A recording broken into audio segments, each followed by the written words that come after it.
आपके घर में आने वाली हर वो चीज जिसे आप भोजन कहते हैं। आज आप जो कुछ भी खा रहे हैं वह पूरी तरह से प्राकृतिक नहीं है। हर रोज जहर का कुछ अंश आपके भीतर जा रहा है। क्या ये बात आप जानते हैं? जिसे हम भोजन कहते हैं, लोग ये भूल चुके हैं कि भोजन से ही उनका स्वास्थ्य तय होता है। अगर आज आप किसी बीमारी से जूझ रहे हैं तो आप किसे दोष देंगे? आपके बीमार होने का एक बड़ा हिस्सा आपके भोजन से तय होता है। भोजन से ही हमें ऊर्जा प्राप्त होती है। सारा खेल ऊर्जा का है। ऊर्जा केवल भोजन से ही नहीं मिलती है, इसे ग्रहण करने के और भी तरीके हैं। 10% ऊर्जा भोजन से प्राप्त होती है और 20% ऊर्जा हवा के द्वारा ग्रहण की जाती है। बाकी बची 70% ऊर्जा ब्रह्मांड से आती है, जिसे कॉस्मिक ऊर्जा कहते हैं। 70% ऊर्जा के इस हिस्से को कैसे लिया जाए ये लोगों को नहीं पता, क्योंकि यह आपकी जागरूकता पर निर्भर करता है। अगर आप अपने जीवन के प्रति थोड़े भी जागरूक हुए तो आप 70% ऊर्जा को कैसे ग्रहण किया जाए ये जान सकते हैं। आपकी चेतना का स्तर बढ़ना चाहिए, तभी अन्य तरीकों से ऊर्जा को प्राप्त किया जा सकता है। आप पहले जो है उसे बेहतर करना चाहेंगे या फिर ऊर्जा के अन्य तरीकों को जानना चाहेंगे?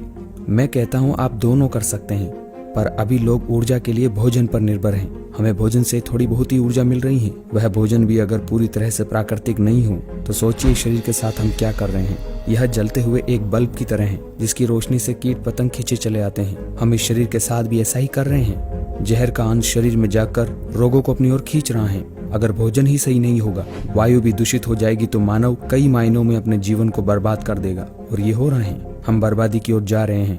भोजन प्राकृतिक तरीके से नहीं बोया जा रहा है, उसी कारण भोजन में मौजूद जहर का अंश अपने भीतर जा रहा है। हम अपने साथ तो यह अन्याय कर ही रहे हैं। हम कई तरीकों से मिट्टी को भी बर्बाद कर रहे हैं।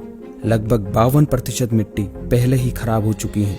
वैज्ञानिकों ने यह दावा किया है कि मिट्टी आने वाले 40-45 सालों तक ही जीवित रह पाएगी।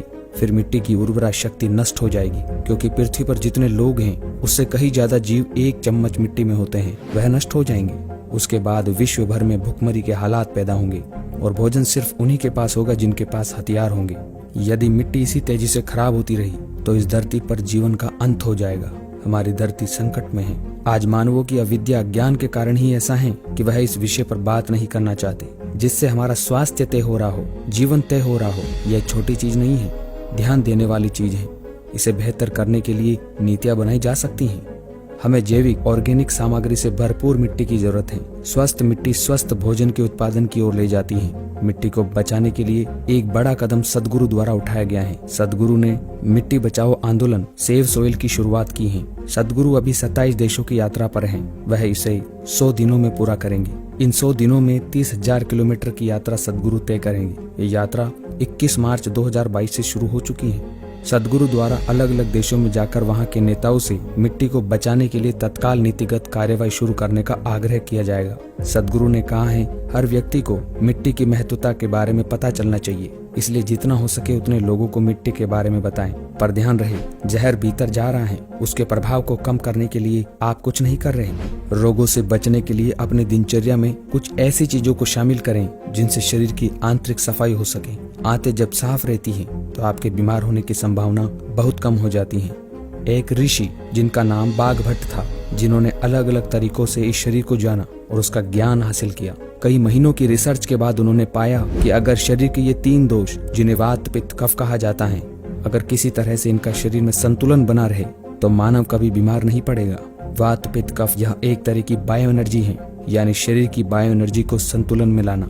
ये कई दिनों की रिसर्च थी जब उनको पता चला कि वात पित्त कफ को कैसे संतुलन करना है। ये 3 फल हैं, पीली हरड़, बहेड़ा और आंवला। ऋषि ने इन तीनों फलों के मिश्रण को त्रिफला का नाम दिया। इनको 1-2-4 में बनाकर अगर रोज रात में 1 चम्मच दूध के साथ लिया जाए तो आपका शरीर जहर मुक्त होकर रोगों से दूर रहेगा।